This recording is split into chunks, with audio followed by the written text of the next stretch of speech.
चला तर मंडळी, आज खूप दिवसानंतर आपल्या चॅनलवरती रेसिपी येते आणि तीसुद्धा वडापावची रेसिपी येत आहे. कारण ओवीला तो खायचाच होता.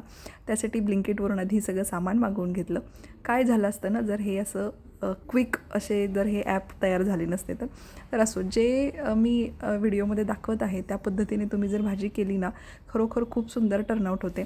आणि मी एक सजेशन देईन की वडा बनवण्यासाठी जे हे पीठ वापरणार आहे आपण, ते मोस्ट ऑफ विकतचं पीठ वापरायचं. कारण आपण जे घरी दळलेलं असतं ते थोडंसं आपलं जाडसर असतं, तर त्यासाठी बारीक पीठ हवं.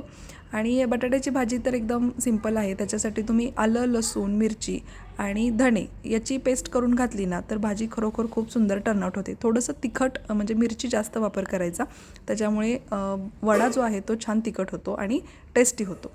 आणि आम्ही जेव्हा आकुर्डीमध्ये राहिला होतो ना, तेव्हा ज्योती वडापाव म्हणून एक खूप फेमस आहे आकुर्डीमध्ये. जे कोणी आकुर्डीमध्ये राहत असेल त्यांना माहिती असेल. तर तो खरोखर खूप सुंदर आणि टेस्टी असायचा.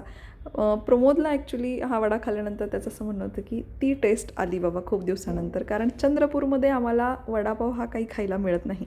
तर अशी ही आमची वडापावची पार्टी सक्सेसफुल झाली होती. ओवीने एन्जॉय केला. तुम्हीही एन्जॉय करा. घरी नक्की करून बघा.